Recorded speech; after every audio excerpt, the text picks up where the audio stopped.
Welcome to the Money Savvy Parents podcast, the podcast for entrepreneurial parents to work towards becoming financially invincible to then pass that vital life skill down through the generations. I am your host, Laura, mother to 3 beautiful children and founder, financial strategist for Savvy Peacocks. Each week, we'll be delving into a new money topic to get you and your family more money savvy. Let's remove the taboo from money together.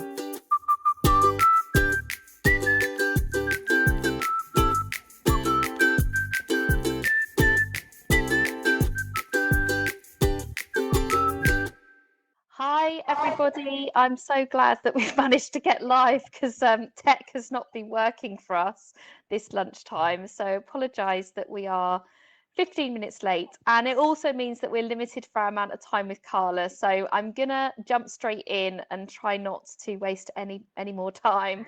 Karla, thank you so much for coming into this group. Do you want to just do a little introduction about who you are and what you do, and then I've got some questions to fire at you.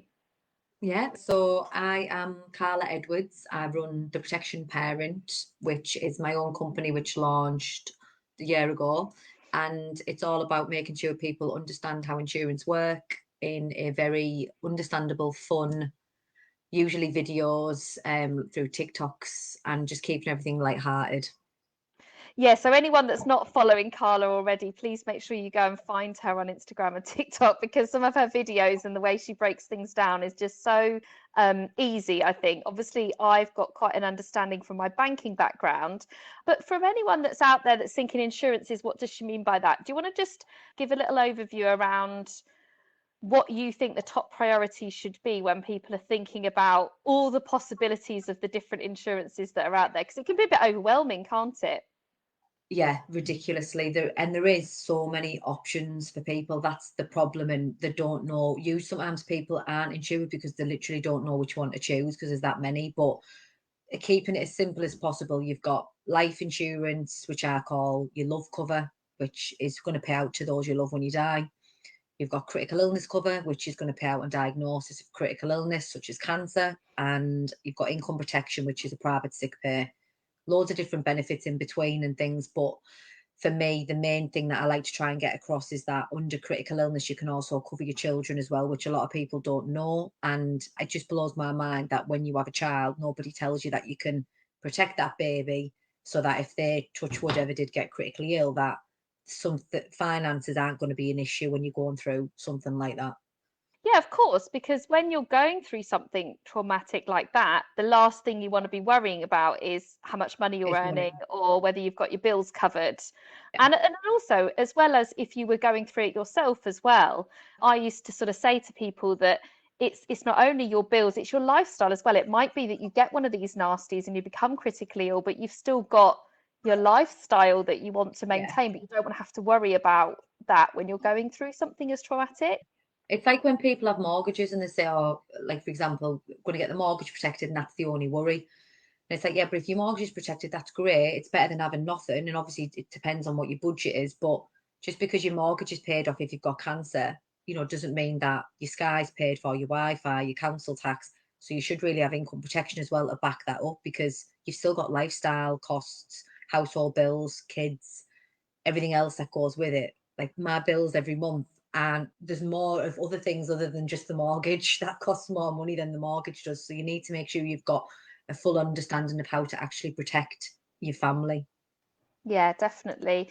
And if someone was thinking like they've got a certain amount of money to spend on insurances per month, what would you sort of prioritize one over the other? I know everyone's circumstances are different, but in your opinion?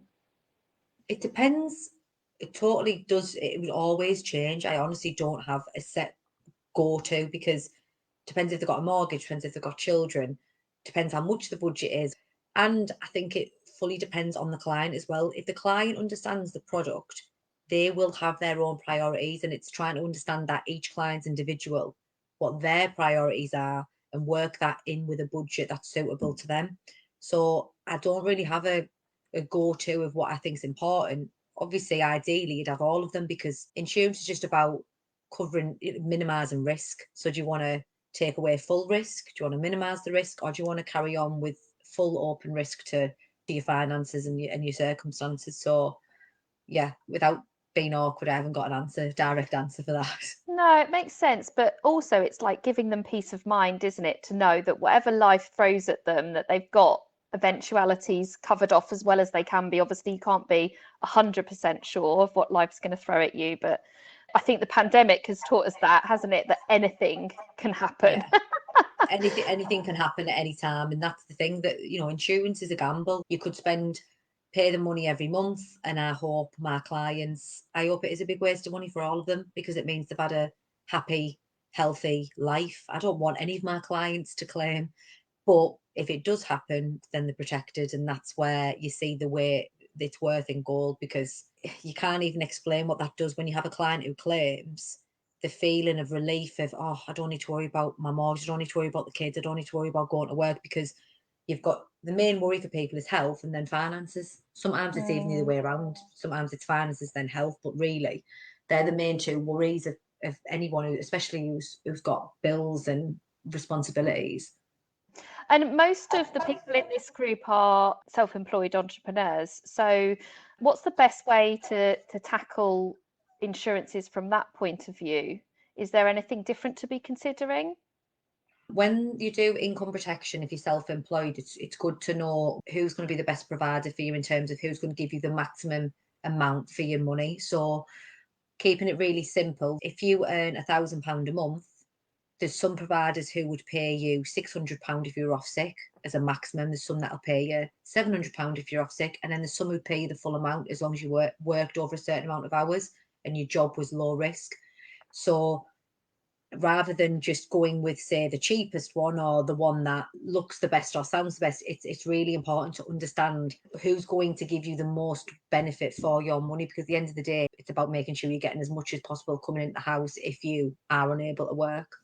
Yeah, and just on that point around self-employed people, I had this conversation this week that I promised I'd ask, was about how we can go about replacing our insurances if we, say, go from being employed like I did to self-employed. I feel like, looking back on reflection, I got the benefit of getting really cheap insurances through my employer for 20 years, and it was super cheap, as I'm sure you're aware it can be. But obviously then when it comes to replacing those, can be very difficult. So what's the best place for people to start if they're going to make that leap into going fully self-employed and need to start thinking about replacing some of their employee benefits? Me, come with a protection parent, and I'll give you honest, free advice. So sometimes if people have got cover in place and there's a way around, you can potentially keep that if you contact and do some changes, I will tell them that, because you'll get more business being honest and being straight with people than you will from trying to just get them over to your business. It's not always the best way, but you need to get the right advice, you need to understand what's available, and you need to make sure that you're not paying more than what you actually need to. Because even though I said a minute ago that you can get someone who's going to pay you, say, 70% instead of 60%, you might not need 70%. If you're earning £5,000 and your bills are only 2,000, you might not need to max out to that. So understand what's available, but definitely speak to someone who's going to be honest with you about it, rather than just say, this is what you need, and that's the end of it, it's this much. Because that's just, what's the point if you don't know what you're paying for? Yeah, and that's why I wanted to get you in on this conversation, because I know anyone that comes to you, I can wholeheartedly say that I can trust you to be like doing the right thing for the client, rather than Without sounding corny, it's like it's conscience over commission for me. Like, and I know that I treat every client the way I would like my grandma to be treated. Someone who don't know what it is. You're not taking advantage of the naivety of, or the lack of knowledge in the product. You're saying, this is what it is, this is what it covers, this is how much it can be, this is the cheapest, this is the mid-range, this is the most expensive. Where does that sit on your budget, and what can we do? That to me is the best way to do it, because even if you don't get them as a client, you will definitely get them further down the line, and you've gained their respect and their trust, which means more. done the right thing. Yeah, absolutely. And I just do have one other question, sort of technical question, I suppose, for those in the group that are self-employed. How much, or can you offset any of your insurance costs within your business if it's personal related? If it's personal related, you're best off, if it's going through the business and you want to be taxed for tax purposes, get an executive IP, or getting relevant life or relevant critical illness. So it's going to go through the business, and it's a bit that effectively the business is paying for it. So it's not personal. And that's a good way to get tax relief. You're putting it through as a business expense. So if someone was to come to you and buy life insurance and they were like the main, like they were sole trader or they were the only sole director, then is there a way that that could go through the business or not? Do you mean if they were running an employee of the business, or if they were with a a company director, for director? example? Yeah, if they're a company director, you can do it. You can do it either or. Sometimes it doesn't work out. I've got lots of clients who, when they look at it, they say actually it's not worth putting it through as an expense for what you get back. But sometimes it is, depending on if you're wanting it to pay out to cover the business loss, then it'd obviously be better to go through the business. But if it's purely personal to, for children or surviving partner, then you might be better off just using it as normal life insurance rather than relevant life. But honestly, every single person's different. And I think sometimes with insurance, that's where the problems have developed from, because we just group everyone into one thing, and it doesn't, nobody's the same. There's not one. I did a video yesterday on LinkedIn about it. There's not one insurance policy that's the same. So every single person deserves the time, the effort, the detail to go through it as if this is the first time it's ever been done, rather than you need that, and that's why. Do you know what I mean? Yeah, that's brilliant. So with that in mind, do you want to just share where people can find you and get in contact with you and what they can expect from you as a final note? If any of you are on TikTok, please go to TikTok. One, because that's where a lot of my content is, but two, it's absolutely hilarious. And don't blame me. Do not blame me when you get into TikTok holes, because I'm sat there and I'm like, I'll just go on for 10 minutes at 10 o'clock when I'm all settled, and I'm there till 1:30 in the morning like this, because it's hilarious. So good. So yeah, TikTok, it's The Protection Parent. LinkedIn, it's Karla Edwards. Instagram, The Protection Parent, and Facebook, The Protection Parent. Basically, I'm on all channels apart from, what's the one we tried to do before, and it petrified the life out of me, Clubhouse. It's the only one you will not find me on, because that was petrifying. Everywhere except Clubhouse.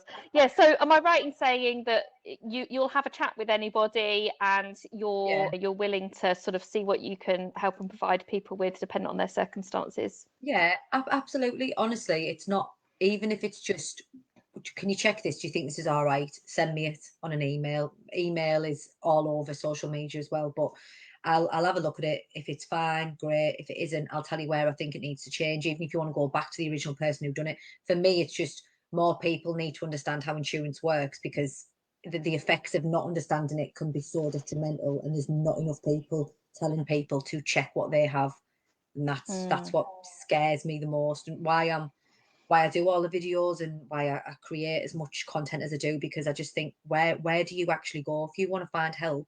If you type it in Google, you're just getting put up with companies. You're not getting any actual advice, clear advice. Yeah, no, that's absolutely right. Thank you so much for your time, Karla. I know your time is so precious. I'm so sorry that my camera was being a pain in the backside. So that's sorry. All right. Don't worry. I hope you have an amazing rest of the day, and I'll speak to you again soon. Thank you, love. You too. Thanks, Karla. Bye. Bye. Thank you so much for listening to the Money Savvy Parents podcast. If you enjoyed today's episode, then please subscribe to be alerted to the new episodes. If you want to learn more about your relationship with money, then start off by taking my Money Languages quiz on my website, www.savvypeacocks.co.uk. Let's remove the taboo from money together.